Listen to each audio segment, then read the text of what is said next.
what is this QB athleticism percentile? I don't know if we have a good name for it. Athletic score. I don't know. Take it away. What is it? What goes into it, and why have we decided this is important? For the starters here, when we're looking at what this output is, you can obviously see the out score at the top, the athlete score, whatever you would like to call it. Then you have the 4 categories: speed, burst, agility, and power. Now, a lot of people don't really understand where we're getting those from, and a better way to understand it is by looking at this page here for sellers. You can see, if you look at the percentile section on the speed category, you can see 2 numbers there, and we take the highest percentile from each category. So that's where his speed score would come from, because we're taking his percentile of his miles per hour or his 40-yard dash, as we have in there, and we're comparing against all the other players in the database and saying, okay, his 40-yard dash is 45th percentile. Well, actually, we would take the miles per hour here, because that's the highest percentile in that section. So then we take those 4 scores along with their size score, and then their ball velocity, and their multi-sport count, which just looks at how many sports they've participated while they're in high school or before. Throw all that stuff into a model, then we combine that with another model, and then we have our athlete score. It's kind of a lot. It's kind of hard to explain, but that's kind of the gist of it. Yeah, I mean, I think you explained it well. The point is this score, and I'm going to throw it to David maybe to give his take, but we've talked a little bit internally off camera and stuff about, this score, we're calling it the athleticism score, but it's not like how close he is to Lamar Jackson. It's not a dual threat score. It is not a rushing yard score. David, walk me through what athleticism percentile means to you in this context, and why it's not simply, are they going to be a good rusher? Because I think that's what people think about when they think about a quote-unquote athletic QB. Yeah, it's not exactly. I think when people think about athleticism, they think, how fast somebody is, how high they can jump. I think we've tailored the quarterback model to really be heavily influenced by ball velocity. For instance, you see the 56 in the top right corner there for Sellers. He has an NFL arm. Generally, these are the type of guys that are going to get on the field, for sure on the college level. But these guys typically get a crack in the NFL as well. He's a big dude too, like exactly what you'd want. 6'3", 242, but yeah, I think it's just I think the multi-sport thing is interesting, because it's kind of culminating. Just at least for me, I think that the best athletes generally are good at multiple sports. It's not always the case, but in general, I think that's the case. I do like, for you guys already know me, I like basketball. I like to look at basketball, at footwork and stuff. And for quarterbacks, I actually like 2 cases that really stand out are, I won't go too long here, but like Stroud and Burrow were like 40% 3-point shooters in high school. So this is just an example of something like how I think about it is just like, okay, they obviously have good depth perception, hand-eye coordination. They clearly can organize their body in a manner that's in a repeatable manner. And I think that kind of translates a little bit to being a consistent, accurate passer. And those 2 are probably like 2 of the more accurate passers in the NFL. So it's just kind of how I think about, I think that's a better way to look at athleticism rather than just like 40s, although it's good to run fast and all that stuff too. But that's kind of how I look at it. Yeah, I mean, I love this. And it's honestly, I feel like it's just been brewing for years between the 3 of us and the Campus to Canton, and then the YouTube group, or the official group has offshoot of Campus to Canton as a whole. But I feel like, David started this idea, honestly, by I think introducing this concept of like, if you have negative rushing yards in high school, that's a big problem. And we phrased it like, it's not that you have to rush for 1,000,000 yards. It's just, you can't be horrible. And then we started talking about like, well, maybe it's like in pocket athleticism, or maybe it's just awareness, so you're not getting sacked or whatever. And then I think it's just like built on itself. And we started, obviously we had the dunk show like 2 or 3 years ago, talked about, we like these 2-sport, 3-sport, 4-sport athletes. And now I feel like we have now distilled it into this, honestly, a scientific number with Matt's modeling and his regression techniques, and probably more than regression, whatever. He's doing a bunch of stuff back there. And so I love that now it's coming down to this score. So what does this score mean? Let's take it to the next level. Lenore Sellers, we will talk about him. Can I actually elaborate on the score a little bit more? Yeah, go ahead. Yeah. I kind of rambled there at the end a bit. So for each player, we generate 2 different models. One, we're searching for their future fantasy points per game, and the other is their draft value. Now, these 2 models are both looking for slightly different things, but in general, the top things that the models do like, in general order here, is ball velocity, their speed, obviously, then multi-sport agility is a big thing that it likes in quarterbacks. And then they both kind of split off because, the NFL version or the draft value version prefers size much more than the fantasy points per game version, which doesn't really care too much about size. It just cares more about the speed, the velocity, the multi-sport.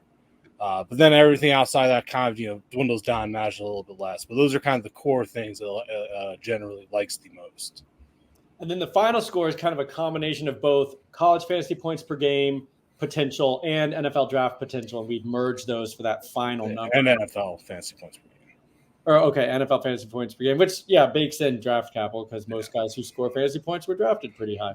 And I like that distinction. For the NFL, size does really matter. So, if you have a 190-pound QB who's very fast and we think he's great in college fantasy, but except for Bryce Young maybe and Kyler Murray, those guys don't get drafted very high. You do need 215, 220 probably for most high draft picks. And so this is the top, 15 NFL QBs according to our athletic score, taking all this stuff from when they were recruits, from back numbers that we have, from their high school days. If that's correct, is it from their high school days? It's from high school and NFL draft and track and field and combine numbers. Yeah. Okay. Yeah. And so, if you're listening on a podcast, I'll read out some names. This is not very difficult. You've got Lamar Jackson, number 1. His athlete's percentile was 99.8 percentile. Not shocking in the least. Josh Allen, same, actually, 99.8 percentile. You've got Patrick Mahomes coming in at 99.7. Anthony Richardson, 99.6. An interesting one. At 99.5, rookie J.J. McCarthy, who I think a lot of people don't immediately think of hyper athlete.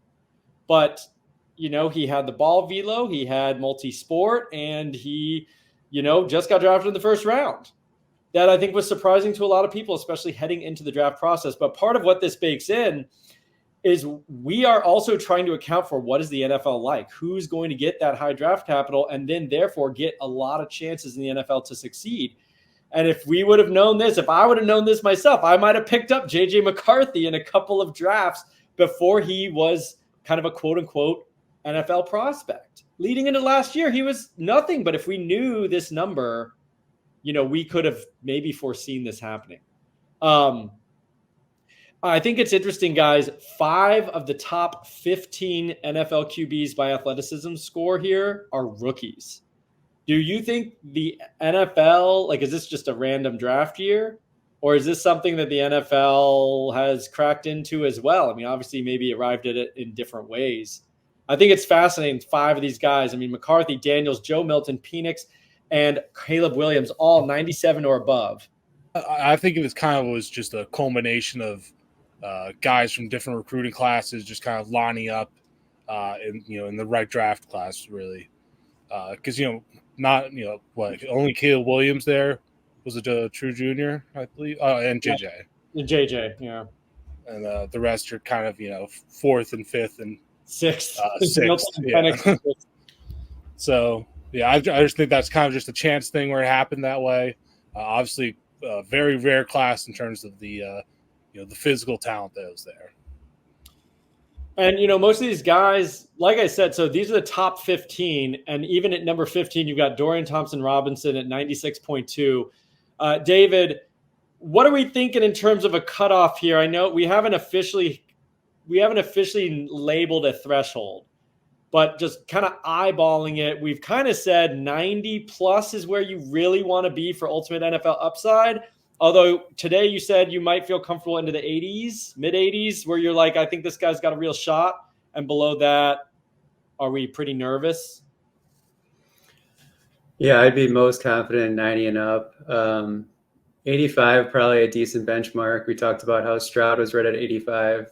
Mm-hmm. We had our athleticism concerns with him, with the sub 10% rushing market share in high school and all that, but he seems to be good enough with a good arm and multi-sport and all that. And then I guess Derek Carr was another one who's right at 85. So prefer to see 90 plus. And it's like a lot of guys that got flack for this past draft class. Like throughout the process, people just kind of dogged McCarthy, kind of dogged Penix. Yep. Same with Bo Nix. All these, even Bo Nix was 96th percentile. Yeah, so, he just missed that cutoff. Yeah, he would have been like the next guy or two after that. Yeah. So of course your scouting comes into play and all that, and maybe he doesn't have the pocket awareness and all that. But still, these are the type of guys that generally the NFL will try to at least develop or give shots to. And you even see Joe Milton. We talked about how terrible his accuracy is, but he didn't look out of place in preseason. I mean, he's out there making plays. He's a freak. Really, I think we have something here, honestly, and I think we need to keep refining it a little bit. But I think this is a real thing. And just the final thing I'll say on this segment is I think we've counted basically 2 QBs who are legit starters in the NFL that fall below kind of that mid 80s. And that's Tua, who had a score in the 60s, and Purdy, who had a score in the 60s. And, they are also, honestly, I think if you asked a lot of people, they'd be a little on the fence if they're like long-term NFL stars. But certainly looking good now. I mean, and they've put in enough work at this point to be like, if you had them in your draft class, on a fantasy team or whatever, you're pretty happy. But for the most part, I think a lot of this is like, if your favorite recruit based on video comes in at 62 on the athletic score, I'd give really second thoughts if you want to rank him super high. Averages by draft day. The average first-round NFL quarterback has an 87th percentile athlete score. The average day 2 quarterback, 70th percentile. Day 3, 51st percentile. Then undrafted free agent, 42nd percentile. Really drops off. And day 3 QBs, I mean, how many of those guys even go on to being like more than a backup ever? So I think that holds pretty true. I mean, 80s at the lowest if you really want to project ultimate upside. So super helpful, guys. Stay with us this week. If you're watching this right now, you're going to get additional episodes this week, and we are going to go through some draft classes. We're going to go through some freshman classes to help us identify future stars. Stick with the official.